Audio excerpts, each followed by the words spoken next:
everyone, it's Gina from Gina K Designs, and I'm so excited to be back here on the Simon Says Stamp blog and YouTube channel.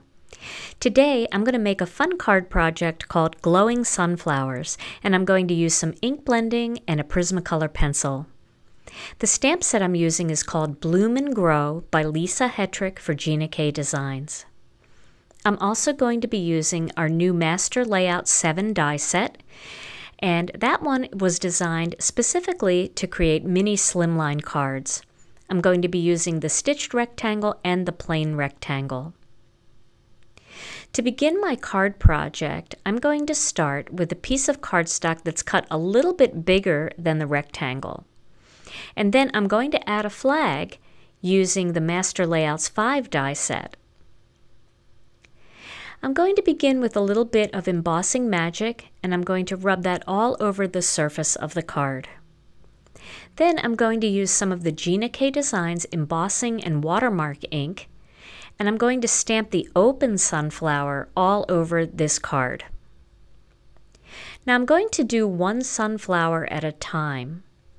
I'm going to start in the middle, and this is going to help me get even spacing with the rest of the sunflowers. But once I stamp this sunflower, I'm going to add the embossing powder to it right away. It's difficult for me to see the embossing ink on there, but once I get the embossing powder on, it's easier for me to see, and then I can continue to stamp and add embossing powder to the rest of the flowers before I actually heat up the embossing powder. So for this card, I'm going to do a total of 5 sunflowers, stamping that middle one in the center and then stamping the 4 corners afterwards. This helps give me a nice even look on my card project. If I had started at the top, I may not be able to evenly create all of these sunflowers. Now once I'm finished with the embossing powder, I'm going to heat this powder up using my Wagner heat tool. And you can see I'm using a wooden clothespin, and that helps prevent me from burning my fingers when I'm embossing close to the edges. Now once this is all embossed, I'm going to be ready to add some ink. I'm going to be using the Gina K Designs ink and our blending brushes, and I'm going to start with the color Wild Dandelion. I'm going to ink up the brush real well, and then I'm going to apply the ink by placing my brush right in the center of the flower and working my way out to kind of create a little bit of shading where the darkest yellow is toward the center and it gets very light as it goes out toward the end of the petals. So I'm going to do this to each of the 5 sunflowers, and even the ones that are only partially stamped, I'm still going to start in what would be the center of each of those flowers. Then I'm going to wipe off any excess ink off of the embossing powder. Sometimes that ink pools on top of the embossing powder. Next I'm going to use some Sweet Mango ink, and for this one, I'm only going to ink in the center and work my way out just a little bit because I don't want to totally cover up all of that yellow, and that orange and yellow blending together gives that whole flower a lot of depth. I'm going to do this to all 5 of the flowers as well.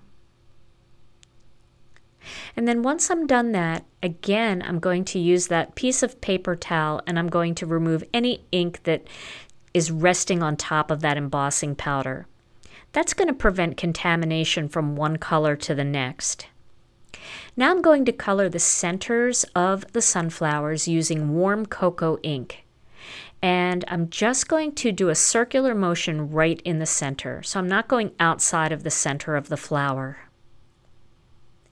Once I'm done all of those, they look a little dark right now because that ink is pooling on top of the embossing powder. But once I wipe that off with the paper towel, you'll see how nice and soft that center color looks. So I'm just going to wipe it off, and there you can see now more of the white shows and the center looks a little softer. Now I'm going to die cut this using the Master Layout 7 die set. I'm starting with the stitched rectangle, And I'm going to place that over my panel, making sure that I get that center sunflower in the center, but I want to make sure that I get enough of each sunflower off to each side. So I'm kind of adjusting it a little bit, and once I have it where I want it, I'm going to put the top plate down. Now if it's easier for you, you can always tape that down with a little purple tape or some washi tape just to make sure the die doesn't shift at all. But I'm pretty happy with how this panel came out. So now I'm going to cut a second panel, and this panel I'm using the regular rectangle, not the stitched one that comes in that same Master Layout 7 die set. This is the layering piece that goes behind the focal image panel, and it gives you that nice little shadow layer around the outside. I really love the way that looks because it gives it just a little pop of color back there, and it really makes it stand out from the card base. So now it's time to do a little ink blending, and I'm using some pumpkin orange Prismacolor pencil, some GAMSOL, and of course a blending stump. So I have my pencil nice and sharp, and what I'm going to do is color along the bottom of each petal where it appears to be coming out of the flower. Now I'm laying down that ink nice and heavy. I want to make sure there's heavy color there. I'm not shading the same way that I would if I was just using a colored pencil and adding a little light shading. I'm being a little heavy-handed with that colored pencil because when I get the GAMSOL on there, I need some of that waxy color for the GAMSOL to kind of liquefy the color and be able to move it around. So once I have that all done, I'm going to take my blending stump and I'm going to dip it into the GAMSOL. The GAMSOL is a great medium for making you look like you really know how to shade, but it's super easy. And you can see I'm just kind of breaking down that color, that wax, and it's kind of liquefying the color, almost turning it into like a watercolor. And then I'm pulling it down onto the petal. And you can see how easy that is. It's almost like painting, except because it's not so liquidy, you have a lot of control over how far down you bring the color, where you want to bring the color, if you want to bring it just along the side or just down the middle. That's the beauty of GAMSOL with colored pencil. So I'm going to continue to finish this flower, and you can see now by adding that colored pencil, it makes the whole sunflower just glow. It was beautiful with just the two colors of ink, and you could have done maybe a brick colored ink as a third color, but it doesn't quite give you the same amount of depth and dimension as adding that colored pencil. So now once you finish adding all of the colored pencil, then it's going to be time to adhere that panel onto that shadow layer panel that we cut a little bit earlier. So once I have that in place, it's going to be time to create a greeting. But before we do that, let's make the card base.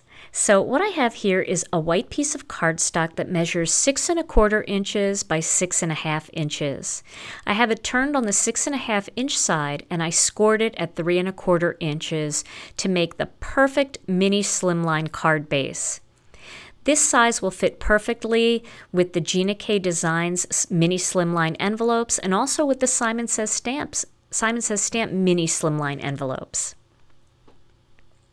All right, now I'm going to use the stamp set called Painted Blossoms, and I'm going to use some charcoal brown ink to create my greeting. Charcoal brown is a great color if you want something that's really deep, but you don't quite want to use black. This is a really super dark brown, and it's perfect for your warm autumn toned cards.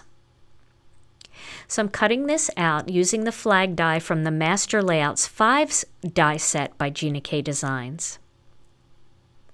And now I'm going to use a little bit of adhesive, and I'm going to line up the stitching down the side with the stitching on that sunflower panel.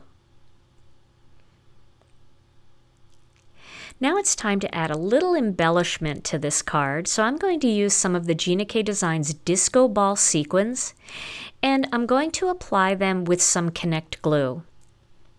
I love using the Connect glue, and the way that I do this is I apply several little dots to the card front wherever I want a sequin, and I allow that glue to just set up for a minute.